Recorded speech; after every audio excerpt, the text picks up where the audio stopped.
welcome everybody. We are joined by, or with Peter Sanderson here. Hey. The game we're going to be looking at here in a second is Mothership.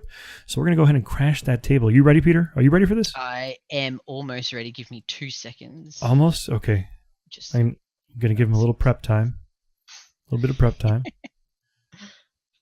And I've got a bottle of water now, so you'll actually see me humaning. You're going to be humaning? Okay, yep. Beautiful. Humaning on stream. Look out. Mm-hmm. Okay, ready? Here we go. 3, 2, 1, table. Pew! I'm going to mute that. There we go. Boom. So, before your eyes here, everyone in Twitch land, our great Geek Spiel community, thanks again for everybody joining us this evening. You see Mothership here on my screen. So Peter, do you want to walk us through this? And I'll let you do it any way you want. I'm just going to try to follow your finger around. Yeah, sure. One quick tip. I'm not sure how heavily you tabletop sim, but tab is your friend for demonstrating things. If you tap it, it'll make an arrow. If you hold it, it will draw a line, and you could sort of use that to demonstrate things you're talking about. I appreciate that because I don't know any of these things. I've played. No problem. Yep. I've mucked around with it in VR, and that's probably as far as I've gotten. So. Ooh, I have not done that yet. But okay. Yep. Did you want me to walk you through like how the tabletop mod is set up, or just the game itself first of all? I think we'll just do the basic rules, like just walk us through how to play, and then sure. we could sort of touch on the crazy things that came up to sort of simplify the mechanics of. Yeah, that might be a good idea. Can you actually change your color to blue? I might be able to. Hold on. Actually, it probably doesn't matter. No, it doesn't matter. Just because we're starting on opposite sides of the map. So as you can see here, this is the map, and we've got like a little icon here which explains where your colony station is spawned. So I'm going to drop mine here, and you can do that to yours. If you're yellow, just drop your yellow pieces over there. So I am taking. How do I do that little beacon thing, like little arrow dropping down thing? Tab. Just tap the tab key. There we go. Yep. Now your pointer changed, so hit F1 and it'll go back to a finger. Sometimes that happens when you do that. Sweet. Okay, cool. Yep. So just for the start of the game, you just position your ships just around it. So within about 2 spaces, you can put them anywhere you want within 2 spaces of your colony station. Yeah. So what I'm gonna do is I'm gonna grab these guys real quick, and I'm gonna rip them and put them over here. As we're doing this little yellow thing, I'll just move the yellows over here. I think I grabbed a red from you. You have a red one, yep. I'll take that. Stole your red. Sorry. I love how it snaps on the board. Ken, I don't know if you're watching this, but you're an amazing human being. So cool.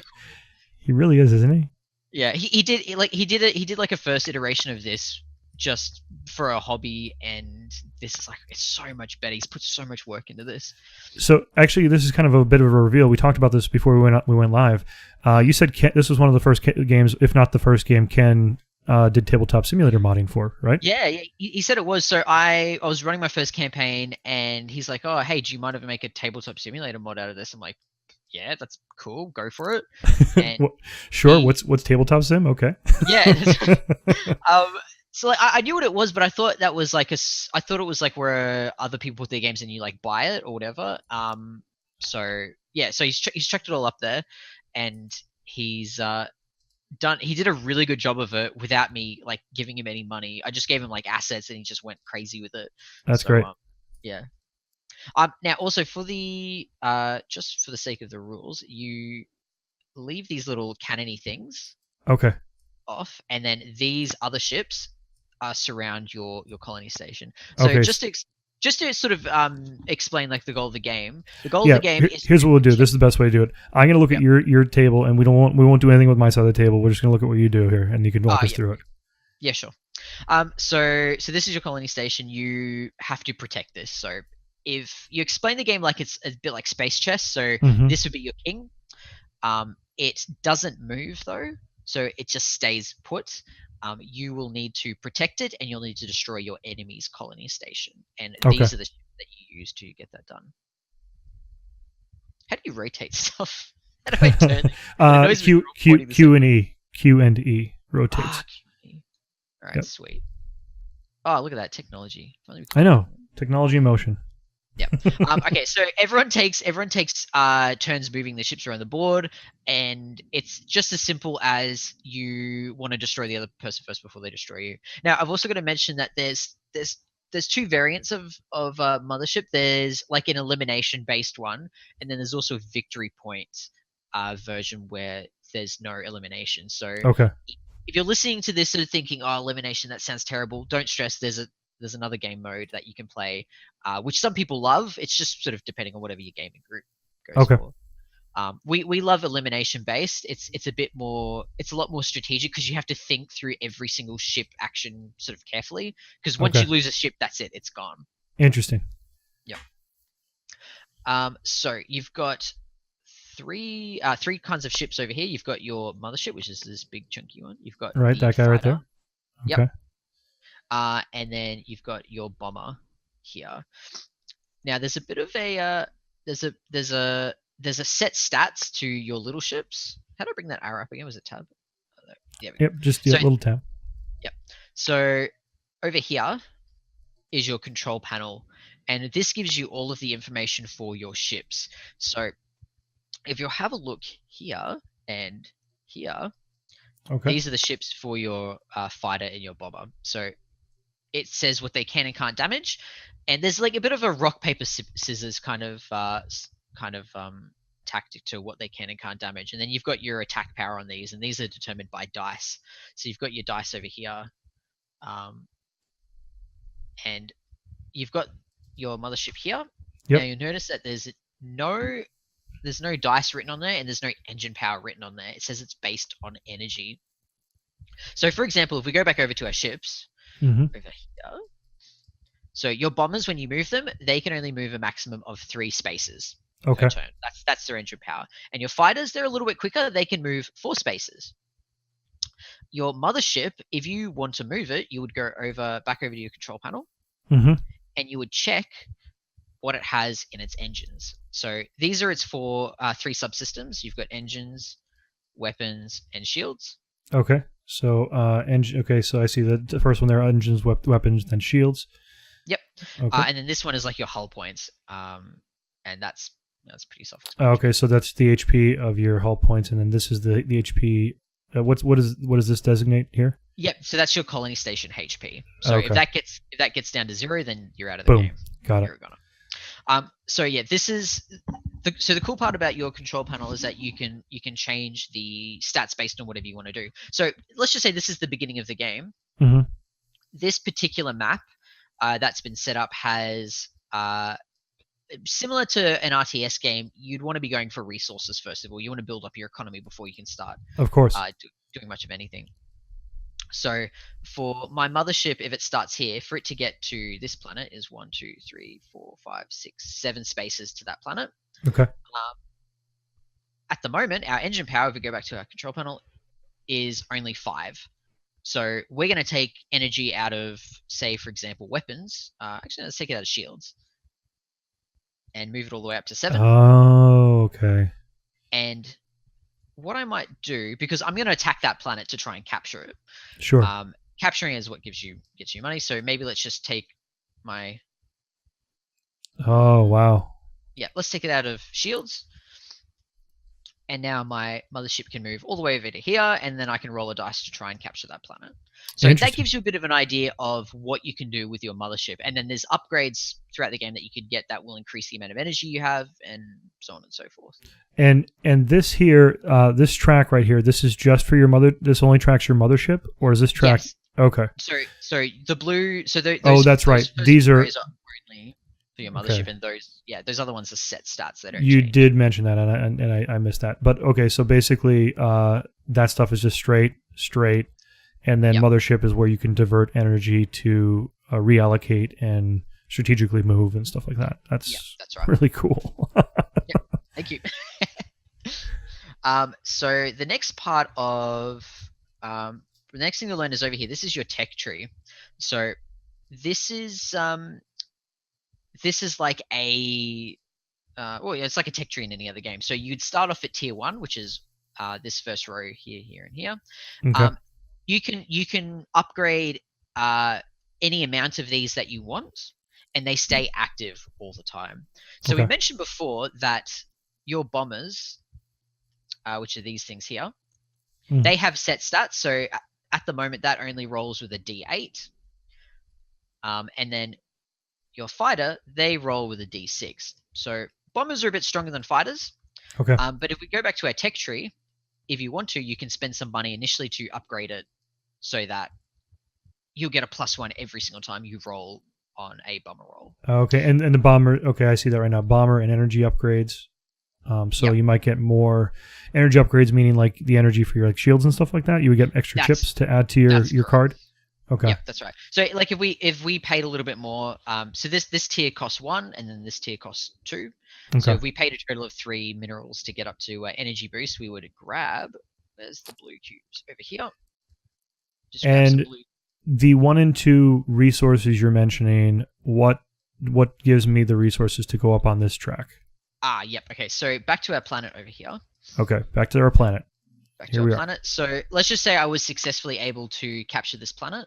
I would chuck a capture marker underneath it. Like Ooh. That. And Ken has done an amazing job of just making that snap together. Yeah, right in there. Yep. Look at that. So that's now my planet. So that means every single turn I would get the following minerals. So the minerals over here are these green cubes. Okay. So I will get 1 mineral for my colony station being alive. So that's 1 for that. And then I would get 1 mineral for every planet I control. So for the total of this round, I would get for this turn, I would get 2 minerals. Why are they showing up as yellow for you? Yes, they are yellow. Okay. Probably doesn't matter. Ish, yellowish. They're actually I think they're semi-transparent maybe. But yeah. Right. Yeah. Okay. Yeah. So that's where you get minerals from. So, at the start of your turn, like at the end of your first turn, you probably, like, this is how many we have. You would have to sort of make a decision. Okay, do I upgrade my fighters? Do I upgrade my planets so they're harder to take? And that's sort of like the kind of decisions you'd be making in the game. That's like the gist of it. Yeah, and I also see, so the dot on the bottom left-hand corner of these, is that to designate the tech tree, or is it also how much they cost to purchase? That's how much they cost. So that's level 1, and it costs 1. That's level 2, that costs 2. So the higher up you go, the better the upgrades are, but the more expensive they are. Is there I saw there's 3 different colors for resources. Are certain resources required for certain trees? No. So this entire tree is all just 1 resource. So it's just these minerals, the green ones. Okay. Or yellow, depending on right. Whatever your eyes are doing to you. Right? Exactly. Same with me. Right. The way that resource management works in this game is it's pretty simple. So when you buy anything, it costs the same resource, which is these green ones, minerals. Okay. The blue cubes, they're not really considered resources. You just grab them when you upgrade your mothership and you get Got extra it. Okay. The gas. Sorry, go on. No, okay, that was gas. Okay. Yeah, that one's gas. So this one's sort of like it's kind of like an optional thing. You don't have to use gas if you don't want to, but some tech tree abilities will give you gas, and that allows you to increase the damage rolls on your motherships and your cannons that you can place on the battlefield. Yeah, don't worry about it. We could just yell at Ken because it looks like he dropped the green cubes into the red infinite thing. It looks like it. And that's what's happening. So Ken, what did you do to us? Yeah, that's it. Take it all back. Right now, I guarantee he, like, if you look at your screen, it probably says Ken Suwaga is in Tabletop Simulator, and he's like, no, I'll fix it. You're great, Ken. Don't stress. Yeah, don't worry about it, buddy. But okay, so the gas one more time. What does that do for us? So if you have a look at your mothership here. Yeah. I mentioned before that it's the type of dice that you roll with is determined by your how much energy you have here. So at the moment, our mothership is rolling with a D10, which is this here. Sweet. Oh, no, it's gone over. Okay, so we rolled a 6 there. Mm-hmm. If you wanted to, before you rolled, you could add gas to that to increase it. And it's just one for every gas that you have. Okay, so it's whatever you roll on the dice plus whatever gas you add to it. Yep, that's right. So gas Interesting. is something that's sort of like a bit of a it's like an incidental resource. It's not something that's going to be the focus of your game. Mm-hmm. But if your strategy includes gas, you may specifically want to pay for. If you have a look on the tech tree, Mm-hmm. there's gas here and there's gas here and here. So extra villagers, one gas on all plus one gas on all minerals and gas planets, and then down here, is that the energy boost? No, This one here, sorry, and that there one. it is. Scrapyard, Yep. plus one. Oh, both of those. There it is. Fusion reactor. Okay. So I actually didn't mention before. If you have a look, you've got two branches that you can go off. So if you say get to tier 2, you'll have to make a decision. Do you start going down this tier, or you start going up the top tier? You can't do both. Got it. Okay. And once you've bought it, it's set that for the rest of the game. Wow, that's this is really cool. So Sorry. it's like that's all right. You're allowed to gush over it as much as you want. So this is one of the unique features that I really tried to build into the game, and it's very similar to the way RTSs work in that when you start out, everyone has sort of like symmetrical forces. Correct. I know like in StarCraft, like the three factions that you pick are completely different, but generally everyone has an even chance when they start off of winning the game. What actually matters though is the technologies you buy throughout the game and what you decide to put your money into and put your time into. And that's the same with Mothership. So everyone starts off with symmetrical forces, but it's your decisions throughout the game that really can make a massive difference and really vary wildly who's stronger than who. Interesting. And it depends. It really depends on what other players are going. So you can sort of change your strategy on the fly based on what they're doing and what you can see happening. Yeah, interesting. That's really cool. Now, if I pull myself over here, I did notice that when you blew up that or you attacked that planet, there was a little marker underneath it. That was a blue triangle. What does that signify? Good question. So there's a few different modules in the rulebook that, because I mentioned before that Mothership was designed to be sort of like a simple-ish space walk. You can once you're comfortable with the base rules, you can start adding on these extra layers to really flesh the game out. And this is the very first module. So once you're comfortable with the base game, you can start playing with these. So on your planet that you capture, you can choose to explore your planet and find and discover like an artifact on it. So that's what this represents. So the thing is though is that it costs minerals. So you would need to invest 3 minerals in this planet to explore it to find out what you get. And you could get something really good. You could get something sort of average. But the point is that it will be a unique technology to that planet that no one else will have in the game. Oh, wow. And then obviously you explore it. So in this instance, how much would I have to spend to explore that blue? So it costs 3. So all the planets flat 3. Yep, flat 3. Okay. So if how do we flip this over? Just F flips it. Of course, F flips it. What did I think of that? Okay, so that's given us number 6. So we'd go over here to the artifact deck. And how do I? Is there a way to look through the cards in this? Yeah. So right click and go to search. Search, of course. So we'd pull out number 6. And this one, this artifact is called Ancient Prophecy. So you get +1 action card from the top of the pile when capturing a planet. So that's actually a pretty good card. We haven't run through action cards yet, but this would come over here to it would sort of lie face up. Okay. When I rotate it properly. I got it. There you go. Yep. So it would be face up there. That's your artifact. Yep. And then from now on, that's your technology for the rest of the game. But the interesting part is that this artifact, number 6, is tied to this planet. Okay. Which means if you only control that artifact for as long as you control this planet. I haven't mentioned this yet, but you can capture neutral planets, which I showed you before, but you can also capture over enemy planets. So I mentioned before that you can capture over these neutral planets on the board. So these are these ones over here and over here. Those are the ones that don't have capture markers underneath them. Okay. But if we have a look here, you can capture over an enemy planet. So it's the same roll. So to capture any planet on the board, you need to roll a 6 or higher when you go to attack the planet. Okay. So we mentioned before that our mothership was rolling with a D10. Yep. Which is right here.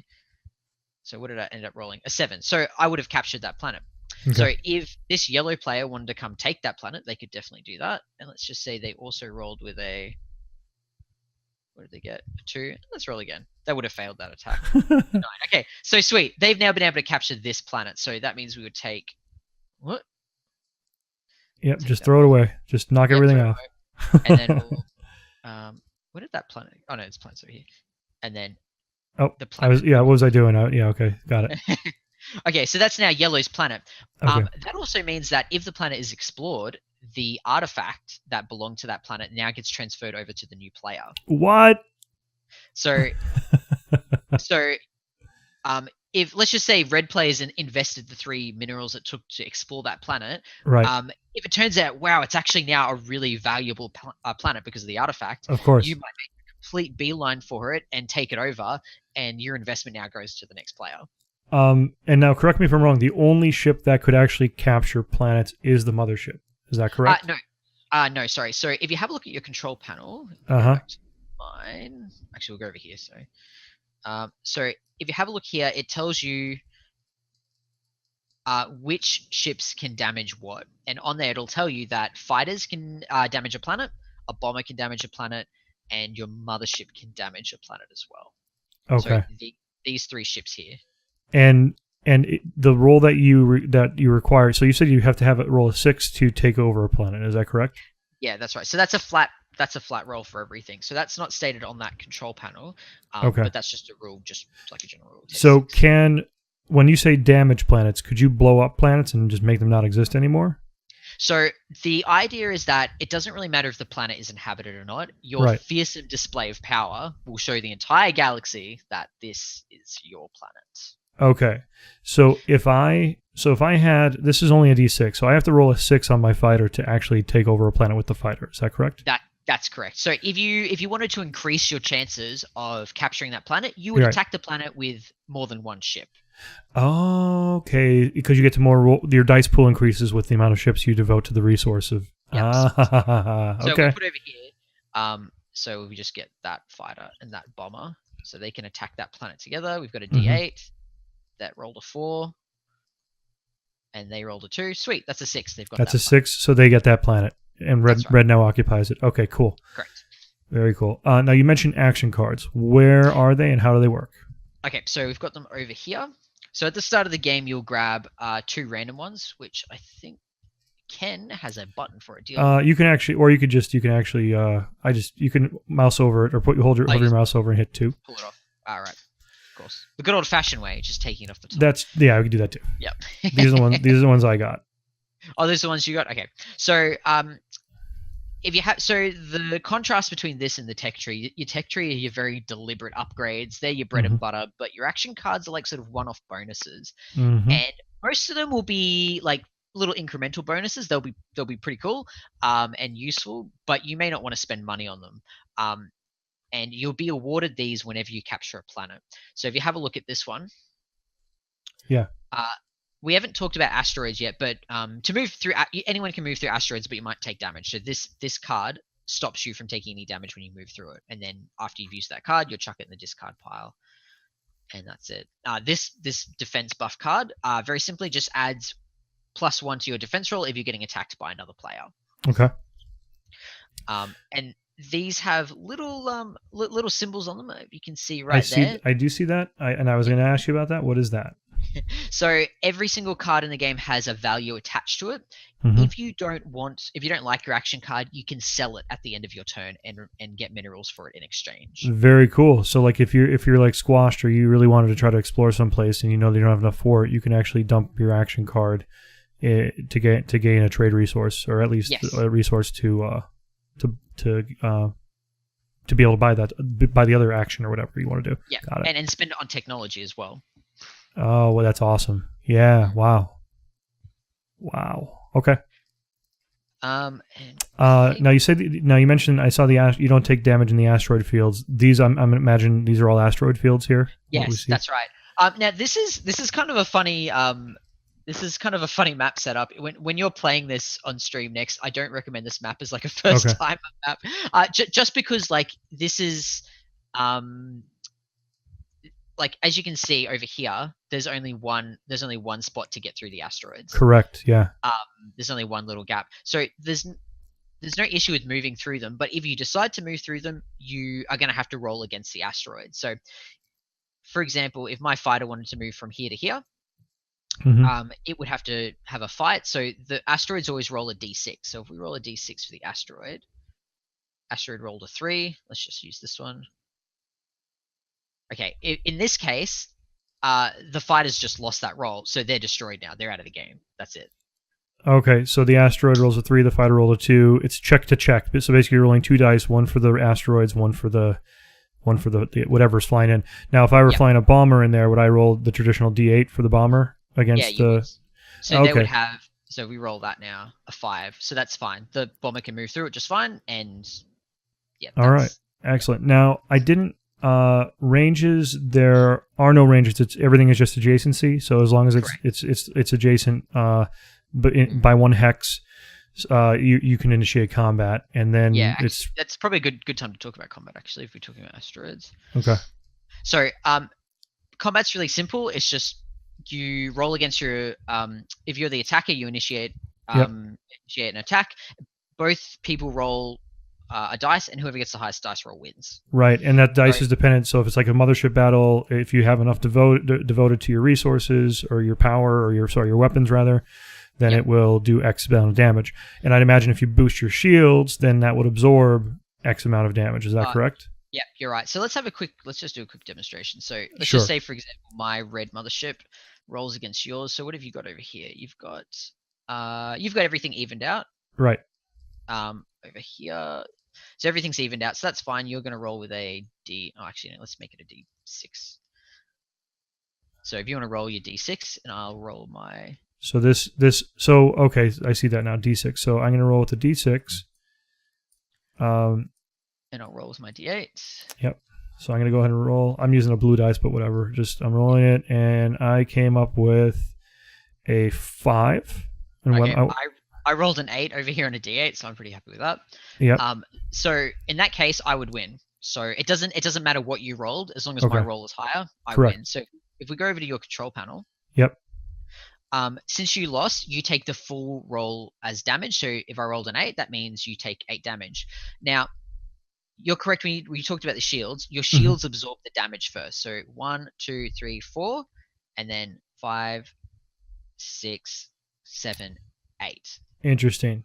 So there's not really during combat. There's not an exchange between the two ships. Whatever rolls the highest is what does pretty much everything, and then whatever rolls less takes whatever the damage is. Yeah, it's as simple as that. Now in the smaller ships, that's even more detrimental because there are no sort of seal systems. So if you lose and you take X amount of damage, you're done.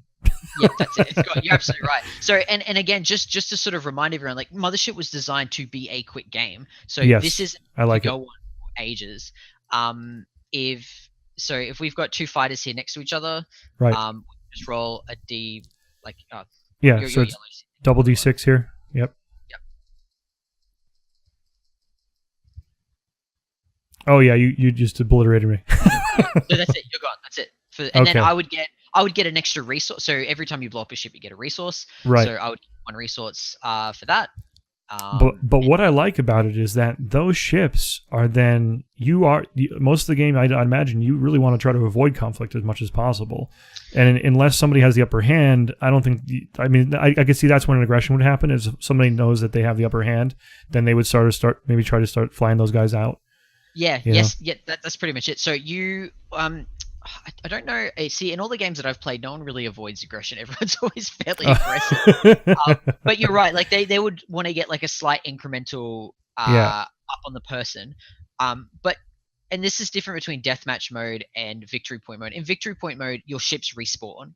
Right. So even if you don't have the upper hand, you might just do it anyway, just to see if you do it. If not, but I could see how crucial gas is at that point. Then too, is like if you have a pool of gas, even if it's just sitting in front of you, somebody could be like, "Well, I can roll against him, but he has potential 3 against me." on this You roll. are absolutely correct. And you also don't know what's in your opponent's action card hand as well. So Correct. If they've got a lot of action cards, you might be thinking, what are they holding on to? If they've got something that, buffs their ship wildly or something. Yeah. Yeah, exactly. Okay, good. And I do like, and I can imagine I definitely sympathize with the pain that you must have gone through with having to distill that down to, if I win this roll, I take your ship, because I'm sure like through the process of it, you were like, I really can't go heavier than that because the game will last forever, right? Yes, and there's been many action cards and abilities that I've had to cut because it just makes the game drag on for longer. Right. And no one wants a game that drags on for hours. No Right. one wants Some to do. get to the 2 hour. Oh yeah, that's right. Yeah. Absolutely, some do. And like we've definitely played games that are like that, and they're enjoyable. But when it gets to 2.5 hours, and someone's like, "Hey, let's go." Like, let's see what's on YouTube, or let's go play Smash Brothers or something. Like, right. you don't want that. You want to keep people engaged. You want it fast and fluid. It's like, hey, this is really cool, but let's do something else. Okay, guys? Yeah, yeah, that's right. Which is annoying, because if you're into because this game was spawned from like war games like Warhammer and Brick Wars and stuff, and you could spend like for our games of Brick Wars, which is the Lego equivalent of it, you would spend a whole week building a massive very elaborate terrain has lots of cool cover and destructible buildings and stuff, and then you'd spend the whole day setting it up, and then everyone would come over and they'd spend 45 minutes figuring out what factions they want to be, and then collecting stuff, and then after 2 hours of setup, you'd finally get into the game. Everyone's pretty tired by that point, and then you'd get to the 2 hour mark, 3 hour mark, and people are getting pretty tired, and by that point it's like, why did we do all this? And, right yeah. And I mean, what separates the war game usually from the board game is that extra lore stuff and that lore aspect of it, and that's where that's why they do it, because the passion's there beyond. Hey, when I win, I just win on this, but if I win this, I win like bragging rights for the next like month and a half to 2 months, and my faction did something cool now because I beat yours. You know what I mean? It's like that story. It's the rare aspect of like the game isn't over when you just have that little faction war. It continues, and which is my favorite part about wargaming. But can I get that without getting the 5 hour gameplay? Right, and I think that's the hard that's the hard part. I think it's hard to distill that, because, and I think the reason being is because wargamers are sort of mentally there already, where it's like, okay, I expect this, and if it's not this, then I don't like it, right? Yeah, because it's almost like their mind has tricked them into expecting the whole package. And if they don't see that whole package, they're like, then this isn't the same, and it's not good. So there's obviously everyone's entitled to like what they do and don't like. But if you're the kind of person who wants to get into something cool and tactical and strategy, but you don't want to invest all that money in Warhammer, or you don't want to invest all that money in Star Wars Armada, and you don't want to spend $50 per ship to get a cool fleet of ships. Correct. Then hopefully this is the middle ground for you. This is what you've been after. Right. I'm just going to ask about these tracks here. Yep. So this is for victory point mode. So very simply, everyone just gets the star that corresponds with their color, and then you get a victory point for every planet you control, and then for every fighter or bomber you destroy. Very cool. And other ships as well. And it goes from up to 20, but I'm sure the way that you have this laid out, you could play it either 10 or 20 if you're looking for shorter games and stuff like that. Wow. So you actually built a lot into variable gameplay here. And so like if you don't like to play it one way, here's another way to play it. And here's another way to play it. So instead of building the entire game central design around what everybody wants, you gave a solid skeleton for rules, and then you gave scaling gameplay mechanics, which I think is really cool. Yeah, and this actually came up. This was a direct result. I mean, a lot of this came from playtesting and stuff, but then a lot of this came from Kickstarter. So when I was interacting with the community, people came up with ideas that I went, that is fantastic. I hadn't thought of that. Let's make it so it's a module. Let's make it so that you can add this in if you want to. And that's, it's the game is shaped because I had an idea, but it's also because everyone else has chipped into it as well. Okay. And I see here, I'm just looking at the general card. Manage energy, move and attack, spend minerals is during your turn or in any order. You could do those. Yep. Ship actions, you have to move, then attack. You can't attack, then move, or you can't move, attack, then move again. Yeah. When your turn ends, you may gather resources, sell action cards, or / end upgrade technology. Interesting. So it's really straightforward. That's a good solid little reference card there. Mm-hmm. The class cards I saw over here, my eyes caught those. Yep. So in this tabletop simulator version, there's one expansion added. So if you have a look over here, we've got the rules for the Into the Vortex expansion. Into the Vortex. Yes. So there's a couple of extra things that are added. Like Nebula that slows you down. That's not on the board at the moment. Wormholes. Very simply, you can just warp to other parts of the board. I love it. And then my favorite part of it is these class cards. So if you have a look, if we mentioned before that every person has a symmetrical fleet. So this changes that. At the start of the game, you get a class card that corresponds to, like, you pick up a random one. Okay. That corresponds to something, and then you get one unique action ability that you use once, and then you get one tech ability that you can use over and over again. Oh, okay, so you got your passive and you got your active triggered ability up here. So that's really cool. So this one it applies to every. This is always an app applying. You don't have to really do it. But this one, when you trigger it, boom. There's only one time, so you better use it the right time. Got it. Yeah, that's correct. Very and actually, cool. Going back to what you said before about pulling back on complexity and stuff, this is one of those things that I was like, no, it can't be too much. Let's just have two cool tech abilities. Yep. I don't want players to have to keep track of too much. It'll just be too overwhelming. Yep. And because like once you get to a point in the game where you have like a lot of artifacts, you have a lot of tech abilities. Yep. For some players that might be a lot to keep track of. So I've done my best to keep it as streamlined as possible. And it's really interesting because one of my designs, these were called leader traits, and this is the same place I had because I was looking to distill down the wargame experience as well in a game, and I came up with the same concept here. Yeah, it's not like none of this is new stuff. Right. No, but it works, and honestly, and to keep the game where it needs to be, one active, one passive. You have it for the whole game. Make the active super powerful, but if they play at the wrong time, who knows? And like every element in my board game is like there's nothing new under the sun. Everything's a remix of everything else. Right. The only claim to the most unique feature I have is probably my Mothership control panel. So if anyone listening to this can find someone else who's done the same thing, I'd like to have a look. Yeah, no, and I love the Mothership control panel. I love that you can sort of move the levels for extra movement in a turn. But then if you strand yourself in enemy territory, then it's going to be harder to defend against. So they can swarm you with their smaller ships, and you might not have as good of a chance to defend it. Which very cool. Like we did in the first turn. Like if somebody wanted to, they could try to swarm you.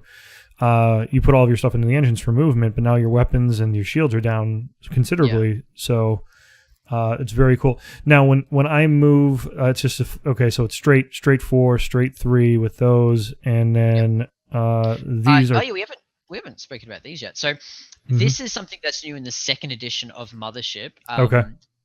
If we have a look over here, so if we have a look at your yellow ones, these are called your Guardian Cannons. So we mentioned before that the asteroids roll a d6 against you if you move near them. Correct. Guardian Cannons pretty much do the same thing, except you can choose to build them on the battlefield wherever you want to. Right. So if you have a fighter here, you can say, yep, I'm going to build a Guardian Cannon right here. It costs 1 mineral to build it, and that's just a little defensive point. So that means if any ship goes within range of it, which is adjacent, they would have to roll against the Guardian Cannon. So the Guardian Cannon rolls a d6, and whoever wins, the loser blows up. That's really cool. That and it just adjacency. As soon as they become adjacent, this triggers, and then each of them rolls. If this loses, it dies. If this loses, it dies. But you go ahead. Oh, so I was going to say the added layer of strategy for this is that for these guardian cannons, they can do a couple of things that no one else can do. So they can protect your planets. They can act as a guarding unit as your cannon Right. for your planet. So that means you can't take the planet. Or actually, I'll put it over here. This is your yellow planet. Mm-hmm. This means for my mothership to be able to attempt to take your yellow planet, I've got to destroy this first. And then once that's gone, and you're only allowed one attack per turn, right? With your units. Specifically for guardian cannons, because they're like reusable units, they're just there as like a bit of a what do you call it? Like a small road bump. They don't stop you from using your attack phase. So going through asteroids doesn't use up your attack phase. Right. So then if this did show up here, this is going to trigger in response to it. But I guess my question is, what if the mothership wasn't adjacent? What if it was on the other side of the planet? You would still need to attack. You'd need to get rid of it. Okay. Because this would this still activate? Does this increase the adjacency factor? It doesn't increase the adjacency, but it means that still this red mothership cannot attempt to take this planet until this is destroyed. And it can't attack from the mothership can't attack from there. It has to be adjacent to the cannon. Yeah. Well, that's pretty cool because you can actually do some annoying stuff with that. and especially on a map like this, as you can see, like it's really tight. There's so many small spaces with asteroids. So if your technology is not up to defending against asteroids, you're in a bit of a pickle. You're like, I can't go for that planet. If I go through there, I might lose my ships. And you're pretty happy because you're like, you've put a very small small investment into protecting that just a little bit more, and that's throwing me off. Now I've got to do something else. I've got to either tech up and match you, or I've got to go do something else. No, and the beauty is in the simplicity again. I use the phrase elegantly designed, but I think at the core of your skeleton of the game there is some elegant. It's definitely has an elegant design to it, and the little added things you did, the turret, little turret guns here that helps in the second edition, and these little expansion things. Part of me wants to just jump in. I might do it after stream, but I definitely want to. I want to see that warp mechanic. I want to see how I can sort of like drop warp holes, or if they already exist in the map, like how I can utilize them for strategic. Well, actually, position. do you want to talk about the map layout system now? Is that? Yeah, sure. So we'll just I don't know how the mod's gonna react to these pieces being on here, but I'll just move them off.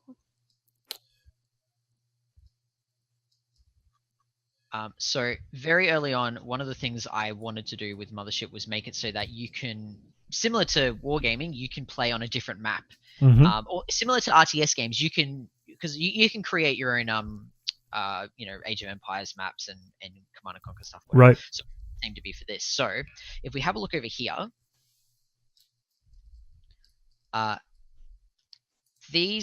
some of these are made by myself, but a lot of them are actually user generated maps. So these are maps that people online have gone on and they've done like a quick little layout thing. And if you have the physical game, you can sit there and put all the pieces in place. They don't have to be exact, of course, but they'll just give you an idea of patterns and stuff. Right. Cool part though about Tabletop Simulator is that it does it all for you. So if we take that out of the way, let's add this one in for 6 players. So this is actually a stack of different variations that players have come up with. Oh man, yes. Ken. Yeah, I know. My heart sort of skipped a beat when I saw it like change automatically. It's like, right. Yes. I mean, you put green cubes in the red cube, but I mean, I can't even fault you after.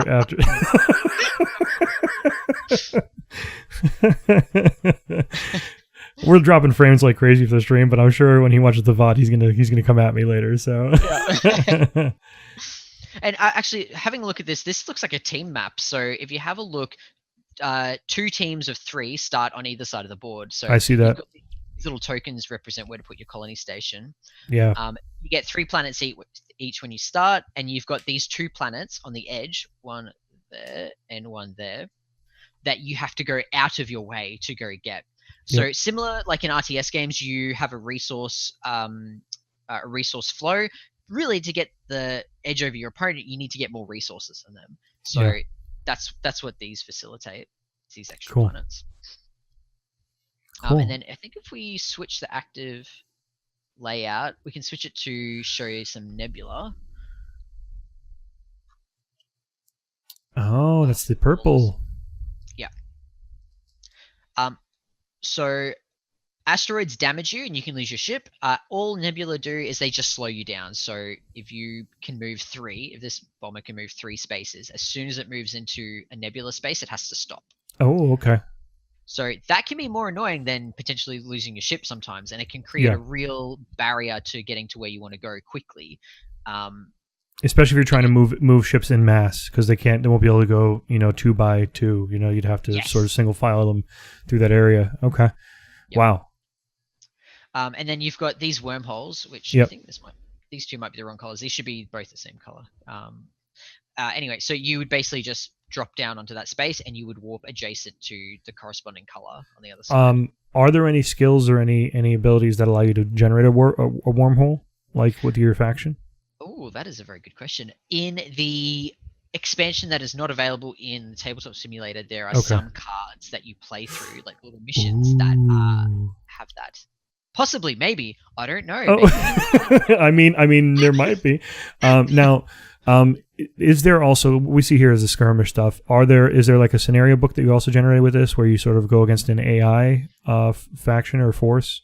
There is a solo mode included in the game. Okay. It's not like I'll admit that this game was built to be multiplayer, and it's built to be to facilitate those interactions between other players. Of course. So, while some people told me they love the solo mode, the game's really about multiplayer, but there is a solo mode. Okay, very cool. Actually, sorry, going back to scenarios, in the expansion that's up at the moment, the latest one, there are little story missions that you can sort of play through. So that's sort of like little mini scenarios as well. Very cool. So I'm going to have you go down real quick. Game is currently on Kickstarter, just launched today. What are the different pledge levels? And actually, while you're doing that, I'm going to go ahead and switch over my screen because I believe I have the site up right now. So I'm going to pull that up. You're currently at 65.20, but that might be a little... Nope, you're actually at... It's still going up. I haven't looked at this since we started playing. You are at $8,191 currently on the pledges. 127 backers, 29 days to go. You guys can drop in. Before we even did the show, I already dropped $1 in for the print and play. But I think you got me hooked. You're driving me insane with this already. So my wife's gonna kill me as usual. But $1 will number one, it supports him, but you will receive print and play versions of Mothership with 3D printer ready STL files. So a lot of people say, "Oh, what am I going to do with 3D printer STL files?" One thing I found out: local libraries. My local library, I just had 8 miniatures printed for $30. So I think my local wargaming shop has a 3D printer that you can just go use. And well, there you go. If you don't have a local place, you can order them online. There's a great website called Shapeways that'll put you in contact with local people in your area that has 3D printers. Which is phenomenal, especially considering you're offering that for $1. That's awesome. That's really nice of you. $19 gets you the expansion. All pack. My hard work given away for $1. I know. You're nuts. So $19 gets you the expansion pack, which is Mothership Into the Vortex or Call of the Void expansion. So. Either or. 34 gets you the first edition upgrade pack. So if you have the first edition, you want to go to the second edition, you pay $34 and you get that. $69 gives you Mothership second edition. $88 gives you Mothership second edition and one of the expansions, and $107 gets Mothership and both expansions. Yep. $131 gives you second edition all in. So the difference between the second edition with plus 2 expansions and all in, what is the difference there? This is a direct result of what backers wanted in my second campaign. They wanted a larger board and they wanted an extra players, so they could have 8 players potentially, which I think is insane. I've played that is insane. I've played at least 3 8-player games, and every time I played, they were with people who knew Mothership, and it was fun. It was nuts though, because it took longer. Obviously there's more people, but people want that. If they want the longer game, go for it. I think have at it. Yeah, that's right. One of the backers said that they had a team game where it was 4 teams of 2 people, which was crazy. That is crazy. And and yeah, so the all in gives you. So again, I was just stressing like it's not necessary to get the full Mothership experience. You can get that just from the Of course. from the base game, but this will give you a bigger board, and then 2 extra colors and some extra control panels and stuff. And some planets. Very cool. So it's the all in is the big edition, basically. XL Ad Pack. Beautiful. Yeah. And then with the expansions, you have Into the Vortex and then Call of the Void. What's Into the Vortex adds the nebulae? Yep. So if you're happy with the base game but you want to get that little bit extra out of it, then yeah, it gives you nebula, wormholes, and the class cards. Call of the Void is something really fun that I've been working on for the last year. It's those little story mission cards that you can encounter. Yeah. So think of like distress beacons in space. So you would fly your ship over to this distress beacon, you pick up a card, and the card reads you goes through like a little mission, and you'd have 2 outcomes to choose from, depending on what you want to do, if you have the requirements to fulfill it. Yeah. And it's very tongue in cheek. It's not like a dark and gritty game. It's right. It's meant to be humorous. So if you sort of like that sort of thing, you'll have a lot of fun with Call of the Void. That's I can see right in the beginning. The Gorgons really know their gas, hey Captain? Yeah. So if you like Star Trek, you'll probably find lots of, and Star Wars, and there's so many pop culture references of little gems. Little gems, yeah. Very, very, very cool. There's a lot of game at that all-in level. So please, anybody who's checking us out now or checking us out on the VOD, go ahead and check out the Kickstarter page for Mothership. It's running for the next 29 days. So that takes us into April 2nd. So April 2nd, it will end 11 p.m. Get your pledges in if you're interested. Peter, thank you so much for being a guest on the show. Thank you for having me. Loved having you. Always welcome back in the future as well. Thanks. And to everybody who's watched this evening, sorry for some of the hiccups, but we will have the VOD up that will be free and clear of those. But thanks again for all the support of Geek Spiel, and please play the game this week for more chances to win a copy of it. And with that, Peter, give us some kind of cool send out for like space-based send out. Over and out? I don't know. They usually Star Trek. They usually end with saying, "Captain's log. I've just realized that sending my entire crew on another stupid away mission was probably not a good idea, and another character has died, but that's okay because we've learned something new about another alien race." Here we go. And then frontier. And you know what? And then we'll finish with the. That's not like a country noise. Okay, I tried. It's that like the whistle, like the whistle from Star Trek when the captain's on the bridge or whatever, and they does that. Yeah. Don't they do that on pirate ships? Yeah, they do. They do, but they also do it on the Enterprise because it's the tradition of the American seafaring vessels. So, all right. Good night, everybody. Thank you. Good night.